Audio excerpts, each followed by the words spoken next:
Thank you, Mr. Chairman. And Mr. Grant, I'd like to pick up just where Ranking Member Tanadar left off with you there.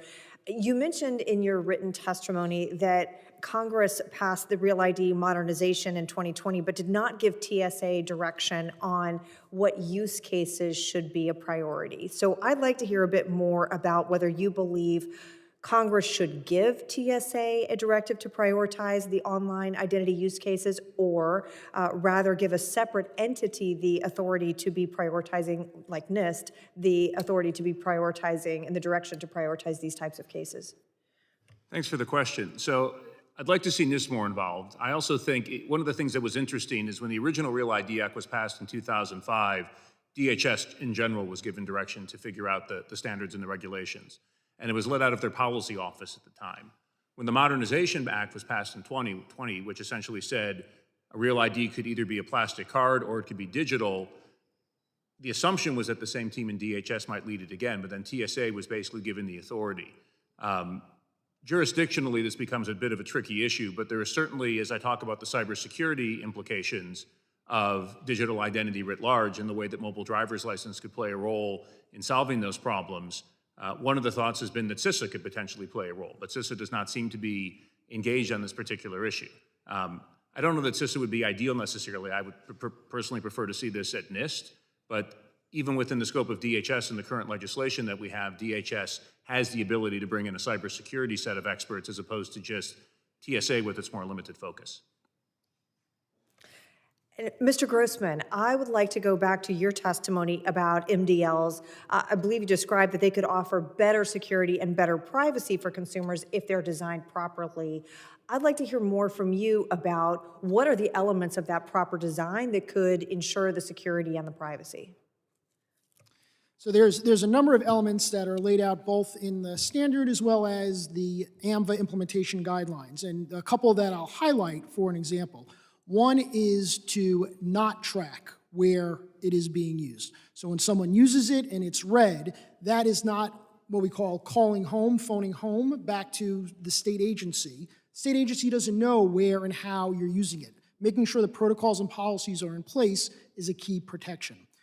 Another key protection of the mobile driver's license is you as the holder can decide what elements of my information am I going to share with this individual. By contrast, right now, if you think about every time you use your driver's license or identity card, you're physically handing it over to that person who may only need to know you're older than 21. And yet you're giving them your name, your address, information about you, whether or not you're an organ donor, the list goes on and on and on. Whereas you only need to know, I am old enough to make this purchase. And so the ability for, as an individual, to say, I'm only going to give you what you need, nothing more and nothing less, is the opportunity to protect that information. Thank you, sir. Mr. Grant, back to you. One of the things that you mentioned was attributing the lack of progress at DHS to their desire to wait on the International Standards Organization to develop standards. We've touched on CISA, NIST. Can you elaborate on the advantages of DHS not waiting for the International Standards Organization to finish their work, both in terms of immediately protecting millions of victims from identity theft, in addition to wanting to remain the world leader in the digital identification space? Yeah, thanks for the question. So I'll preface this by saying that I mentioned this in my written testimony. I used to work at NIST. I used to lead digital identity efforts there from 2011 to 2015. Generally speaking, the voluntary consensus-based standards process that we embrace, along with a lot of our peers across the globe, is the best way to go. Every now and then, we have a bit of a crisis where we need to move a little quicker.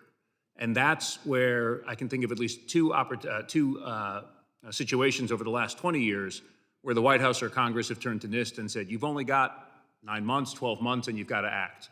The first was in 2004 when President Bush issued Homeland Security Presidential Directive 12 in response to the need to have stronger ID for government workers and contractors. That was a presidential directive. NIST produced FIPS Federal Information Processing Standard, FIPS 201, within 9 months. The second was in the Obama administration when Congress deadlocked on cybersecurity legislation.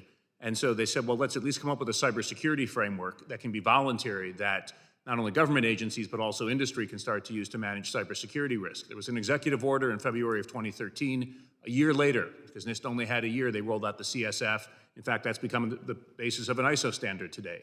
I think we're at a moment right now with FinCEN's documented $212 billion in suspicious activity reports in 2021 tied to compromised identity. The GAO said between 100 and 135 billion in pandemic unemployment benefits lost to fraudsters, again, mostly organized criminals and hostile nation states. You add those numbers up, that's between 300 and 350 billion just in two sectors, just in 1 year. We can't afford to wait, and I think this is why we're at a point where we should stop deferring to ISO and hoping that the voluntary standards process works, and instead we basically put NIST, and really, I think we need a broader whole of government effort to address what I really think is a crisis right now when it comes to identity-related cybercrime. Thank you. Mr. Chairman, I yield back.